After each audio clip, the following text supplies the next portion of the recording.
Good morning, everyone. My name is Russell Ross, and I would like to share with you my digital story for my internship. I'm currently studying a Bachelor of Business Management, majoring in management, and also a Bachelor of Fine Arts, majoring in drama. I chose these as I intend to achieve a managerial position in a luxury goods brand. My placement in the internship was already established as I am employed by Wallace Bishop Jewelers.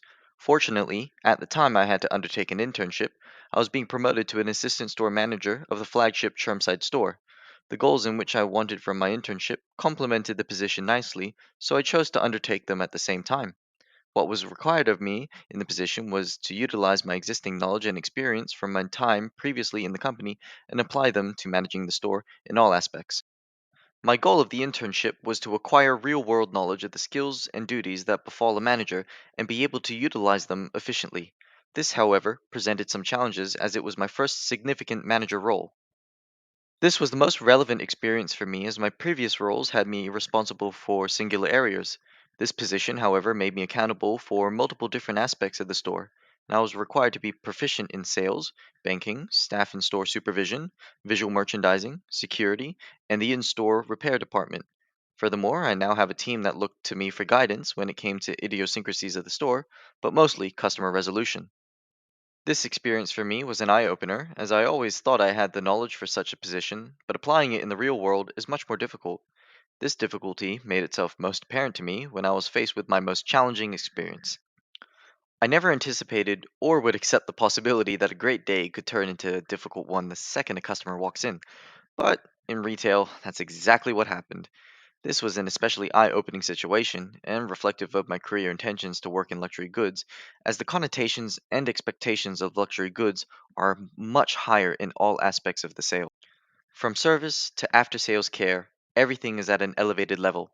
And the challenge that was presented to me was that of a customer who purchased a luxury smartwatch valued at $2,500 and brought it to me in a damaged state.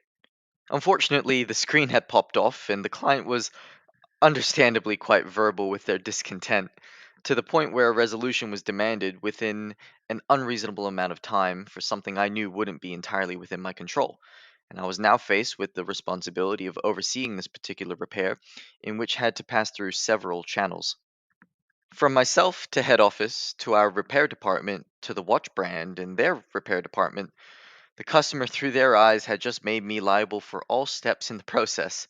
Through communication of my head office, brand representatives, and repair department managers, and after quite some time, the watch was replaced under warranty, and the customer did not go through with their fair trade threat. This was most challenging as I was seen to be responsible for things I was not responsible for. Ultimately, I learned that everyone can be reasonable and found that effective communication with this particular client was actually key. Even if no progress was made, it was still important to let them know. This is something I will definitely take on board. This allowed me to test some vital skills such as intercompany communications, stakeholder organization, conflict resolution, and client satisfaction. This, however, was not entirely new to me. However, I had always dreaded visual merchandising as I do not have a good eye for it. Unfortunately, I had encountered an experience that was purely this. The store I had worked at for close to 3 years now had not received any updates in visual merchandising. Each jewelry piece had stayed in the same location for close to a year, so the stock real estate had become very stagnated. Fortunately for me, the CEO, the ROM, and the retail support manager and head visual merchandiser have visited the store to completely overhaul the visual merchandising. This was a new experience for me as I had never undertaken such a drastic change in something I had little confidence in, and this was especially useful as it taught me skills to the science behind the visual merchandising and how it contributes significantly to sales. This is important to luxury brands as the image can be just as important as the goods themselves. So, therefore, if I wish to manage an account for the luxury brand, this is a crucial piece of understanding I should take on board. It was said to me by the VM that good visual merchandising can increase the sales by up to 22%. I had always believed it was about making things look presentable, and it is, but it's also about making the pieces look worth the amount of money you spend on them. Overall, I had learned some very valuable skills I can carry forward in my career with. I've learned things such as poise under pressure, team delegation, problem solving, and team building and inspiration, all of which are reflective of my goals to aid me in my future endeavors throughout my career. If I had to evaluate myself, I believe I do need to take more consideration to keeping clients in the loop, regardless of how trivial updates may be.